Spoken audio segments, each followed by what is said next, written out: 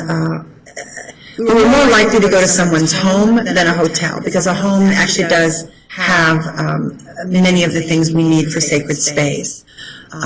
There was an aspect of this of protection that none of the practitioners were encouraged to practice out of the building because Temple felt that we couldn't guarantee their safety. And apparently we couldn't guarantee their safety, but we thought that things were much safer for the practitioners if it was occurring in the dedicated space of the temple. One of the questions you received was, can we get one male and one female healer for our session? Yes, and actually the temple website was set up where there was a section healers for women, a section healers for men, and a section healers for couples. And they would have been instructed to each partner to take a look at the website and choose someone that they would like to do the ceremony with. Then the gatekeeper would talk to those two people and find out if they had ever done a couple ceremony together.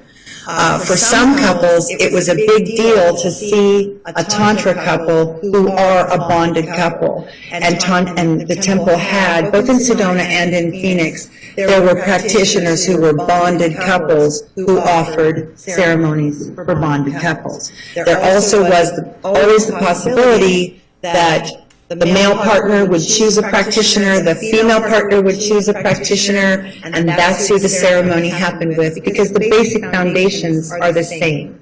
So they could work together even if they hadn't ever done a ceremony together. One of the questions you received at the temple is, do I or we need to convert to visit the temple? The temple on the website and in practice described itself as a feminine place of worship. And we perceive that the energy of the feminine is receptive overall, and we actually kind of had almost a traditional point of view that the feminine aspect in the temple was there to partner and be a helpmate. This might sound biblical or something, but to partner and be a helpmate. So we saw ourselves as interfaith, and our goal was to bring the sacred feminine teachings from each lineage and bring that forward to partner with the God aspect. Everybody knows all the stuff about God, and we don't know much about God's partner. And so we told people they didn't have to join. That was prior to working with the Native American Church. We were working on a membership program. But when that was written, and the intent remains the same, that you shouldn't have to leave your primary faith to explore energy healing. You shouldn't have to leave your primary faith. If it is about a God, there may be some part of your tradition. In Christianity, it's Mary Magdalene, where you're willing to step out of your lineage, explore something, and then go right back to where you go to church. And we didn't see that as a conflict because we saw feminine as the partner and helpmate of God. So we didn't see a conflict. One of the questions you received was, do I have to have attended the previous week's classes to attend this week's classes? The classes, the word class denotes things for the public, and they're sort of like drop-in for a few hours, might even be a 4-hour play shop or something. So coursework, you would maybe have to do building blocks. Foundations of Right Livelihood had building blocks. But the classes were standalone. Generally, they were standalone. You didn't have to take another one. Another question you received was, can a younger man expect a different experience with a G older practitioner? The G older, that's the Golder practitioner. Do you mind if I reference that? I apologize.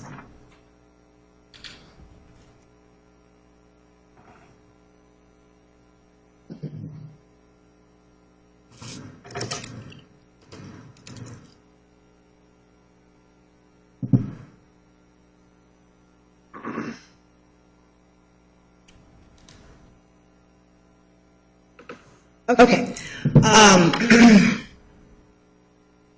In the temple traditions of the pagan priestess, in the Native American church, initiation into the intimacies between a man and a woman are always accomplished by someone with experience. It's not expected that someone who doesn't know much is going to initiate someone who doesn't know much.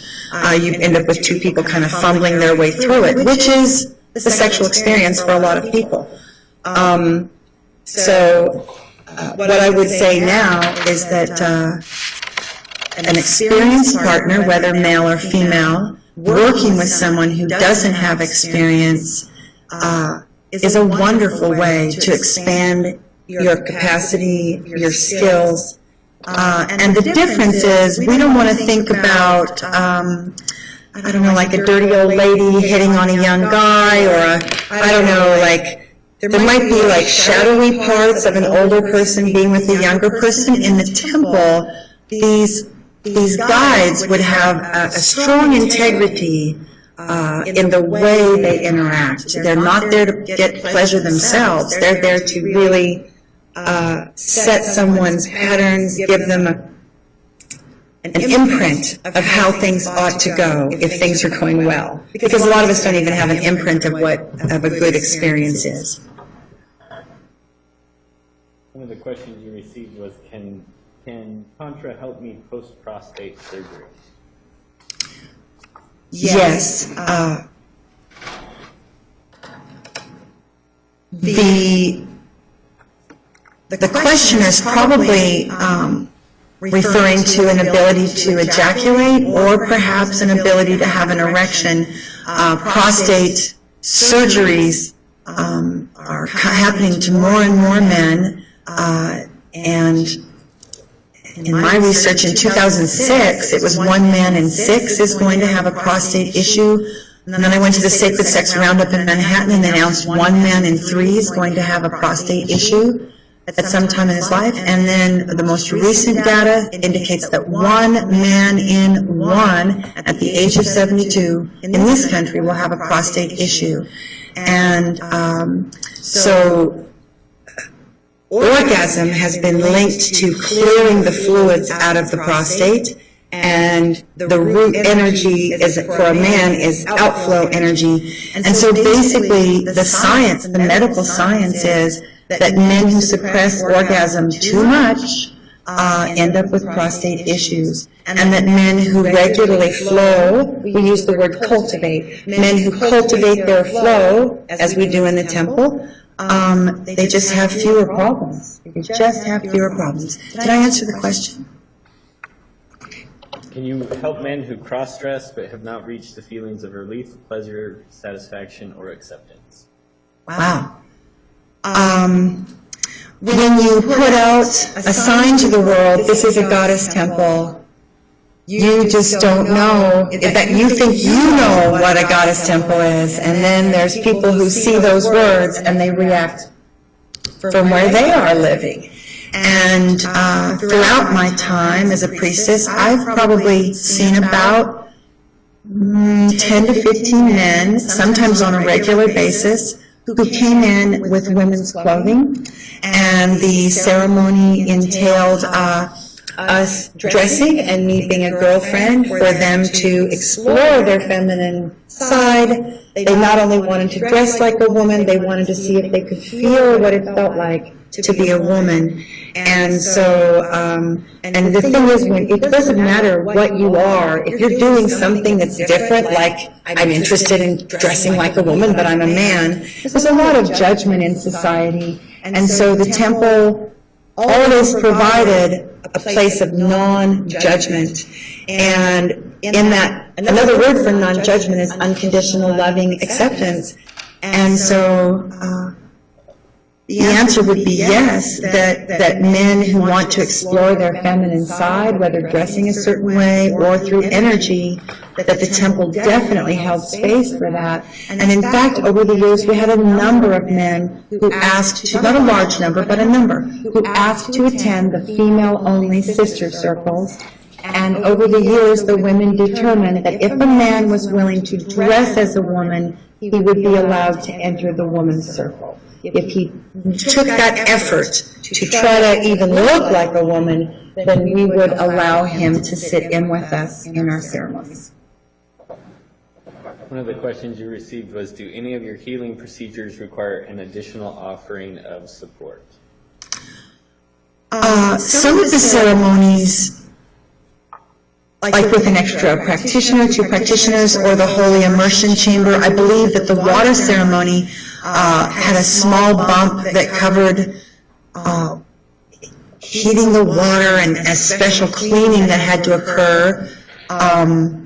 And then there were women that designed a ceremony where their offering of support simply was different because they were off, and the amount of time might also have been different. The basic ceremonies were all about time, and what occurred within that time was unique in every situation.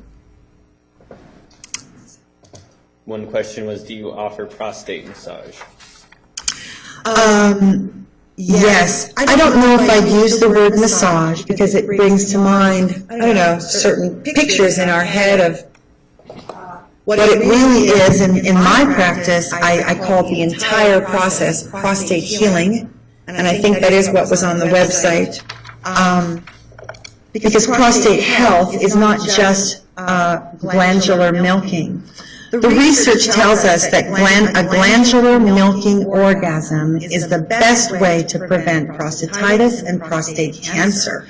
So when I began, it was about 2005, 2006, when men began showing up in my chambers. Some of them I already knew and some of them I did not. And they said to me, I've got my hands on this research, and I've never had a prostate massage or a glandular milking orgasm, and my doctor told me that I might seek that out. I actually had people say, my doctor told me to seek this out.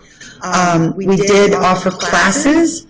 I admit they weren't popular, where we offered men and women to come in. Actually, 2 guys as partners would have certainly been allowed, but mostly we had guy-gal couples, and we would offer classes to show women how to do this for their partner. If you do it correctly, it's actually one of the most amazing foundational orgasms that you can have. It moves the epicenter of the explosion and release of energy from a place higher in the body to a place much lower, and actually goes into a lower register. So that's what happens energetically, and then I have spoken to I would write little pads. I had a notepad where I would tell people to try certain herbs and to practice, to cultivate and move their energy and their fluids. This is talking to a man. Move their energy and their fluids. Well, actually, the clinical research right now is 21 times a month. If a man has 21 orgasms a month, or more, his health, his energetic health, and his prostate. Objection narrative. Okay. Sustained. Next question. Thank you. Do you take credit cards? How do I pay? After reviewing the materials, I do know that we could run credit cards through the Sedona Temple, and I know that we did on occasion.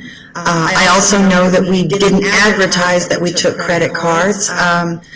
Because early in my career, I met a gentleman who admitted to me that he had run up his credit cards close to $20,000 doing sensual touch with women in Seattle, and I was horrified. And so, could we look at that email? Because I actually don't know. The truth is, we accepted credit cards, but it wasn't an advertised fact except for classes. Okay, so, that I don't know, because I actually took checks for, I did receive checks from seekers in 2011. One lady came in, the man scheduled the appointment, and then we came in, and she actually broke up with him in the session, the ceremony. And then he was left there, and she gave a check for what she thought was half of the requested amount, and left. So, and I know that my partner at the time, Matthew, accepted a check for a ceremony that he gave to a woman that involved listening to her, rubbing her feet, and I believe she might have cried. So even though this says this, I'm going to say that it did happen. We had people ask us, can you take a check? I don't think everybody ever even saw this. Right, next question. Okay. I'm going to say that was mixed. How far in advance do I need to make an appointment, and are you open on Saturday?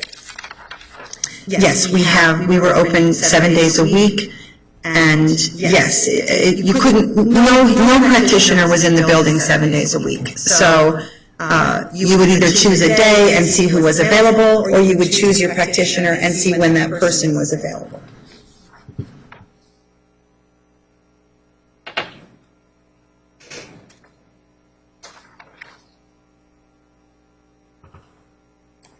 One of the questions you received was, I regret to say that I don't last very long during the act of sex and would like to change that. Is it possible to change that through Tantra? Yes. The answer is yes. Yes, and it's one of the greatest delights that I have in my work is to give a man mastery because it affects every aspect of his life, because his confidence changes. And that has to do with the fact that the energy here is our survival energy, and so if a man feels confident in the energy here and he can master it, get it to flow when he wants it to flow, not flow when he doesn't want it to flow, that kind of confidence can affect every aspect of someone's life. And the magnetic, basically it's what has been testified, it's a rebalancing, and I routinely give my seekers homework to accomplish this, whether they have a partner or not. They have to learn to cultivate, and they do certain techniques that are taught that if they practice them, they will indeed have energy mastery. They will also move into having different kinds of orgasms, which include the male multiple and what's known as the Tantra Ingasm. And the Tantra Ingasm is the main tool by which a tantric man lasts longer, and he teaches himself to have an orgasm which, instead of flowing out of his root, he squeezes. It's the same muscle. In Tantra, we call it the tantric pump. And everyone who practices Tantra, male or female, does this practice. And if you've ever had a baby, ladies, you would have been told these were the PC muscles or the Kegels. But actually, it's the group of muscles for male or female. If you had to go to the bathroom and you were holding it back, say you're on a bus, that muscle is the same exact muscle that contracts when you are orgasming, male or female. So we tell the gentlemen, women also do this practice, but it's for a different reason. For the men, they practice squeezing every time they let water leave their body, which happens 5 to 7 times a day, and very shortly they get a muscular control. Then they integrate that with their daily cultivation, and they learn that if they squeeze at the first contraction, squeeze, hold, clamp down, the orgasmic power will go up through the body. He will not ejaculate, and he will maintain his erection. And the energetic pressure is relieved, but it's also stored in his body, and that's why tantric men want to make love for longer than a few minutes. They understand that they're building energy within themselves, storing it up, so that when they finally do have an orgasm, it's a bigger explosion. All right, we're going to take the evening recess. Ladies and gentlemen, please return tomorrow morning at 10:30 tomorrow morning. Please remember the admonition.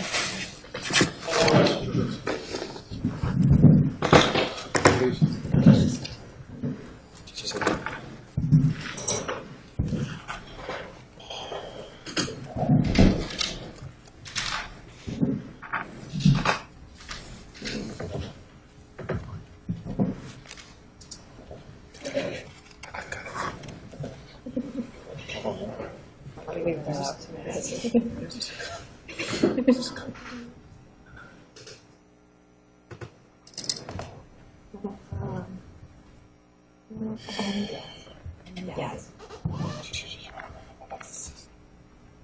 You may step down. Thank you, Your Honor. Are there any issues about witnesses for tomorrow that we need to resolve? Your Honor, I can address that. a witness that's out of state, happens to be passing through town, so he'll be here tomorrow morning. And my sister, who's flown in for Tuesday, has said that if our other local people cannot be here, she will be here in the afternoon. And I'm actually waiting to hear from the Kuderis, and I will be more prepared to continue my own testimony. So I think we'll be fine. And then after that, we'll be in sync. And I have already taken steps to get to 4 witnesses a day, unless they're considered a primary witness. Okay. Judge, in terms of the relevance of Ms. Elise's sister, it feels as, just based on, we did do an interview well over a year ago. I want to say her knowledge of what went on in the temple or participation in any specific sessions was non-existent. I think, I don't see the relevance of the sister. I know she's going to talk about Tracy Elise's sincerity, which states the position is not relevant in terms of where we are right now. And anything the sister's going to talk about, frankly, is inappropriate character evidence. Your Honor, I have provided a very long time ago, what my attorney at the time asked me to prepare a spiritual timeline, and I'm going to move through that. I've only accorded 2 segments for my sister. She is a witness, and they opened up Seattle. They opened up Seattle. I didn't open up Seattle. My sister has been one of my very best friends for years. She actually has done various volunteer acts in the temple in Seattle and here. I need someone to address my journey, all the occasions where I was ordained, where I was chartered churches, where there were schisms and why I left. And I have the correspondence and I have the charters and documents, but I believe she's the best witness because otherwise I'm going to say that, but she was there. We lived together. We lived together, Your Honor. Ms. Elise was talking about this business. I don't understand what Ms. Elise can testify as to everything, and it's her personal experience, not what the sister may have heard from Ms. Elise. I haven't heard Ms. Elise say that Ms. Johnson participated or worked at the Seattle Temple, knew what was going on there beyond hearsay. So from what Ms. Elise has said, it is irrelevant and, frankly, the product of hearsay. Okay, so Ms. Elise, I'm not going to listen to all the testimony and rule on each question. You are on notice. The state intends to object to the relevance and also hearsay nature of some of her testimony. So it's just going to depend on how you ask the questions and how you present it, and whether or not you can establish that she has some relevant first-hand information. Your Honor, it's my understanding that that at least one family member could be here saying what my character, who I was, why do I act like this, why am I standing here? She knows my story. She knows that I was born into a family that had no sons, and that my father was upset that he had no sons, and that I tried for years to be a son unsuccessfully. And that's part of my motive of why I'm standing here now. I wasn't good enough for my father because I was born female, and that testimony needs to have witness with my sister. Obviously, Judge, everything that Ms. Elise says is completely irrelevant to whether or not there was acts of prostitution going on in the sessions during the time period of the indictment. Your Honor, Judge Welty said that I could say what led me to be there, and I would not have done this if the world was full of goddess temples and we prayed, Mother, Father, God. I would not be standing here now. Okay, Ms. Elise, the ruling was that you could testify about why you were in the temple and the circumstances of your being at the temple. That doesn't mean that you can bring in all kinds of other witnesses to testify about what they have observed about you. That's cumulative. If you're going to be testifying about that, it's cumulative, and I frankly have concerns that she is going to have any first-hand information that isn't hearsay. But again, you're going to have to present it. I will talk to Mr. Green about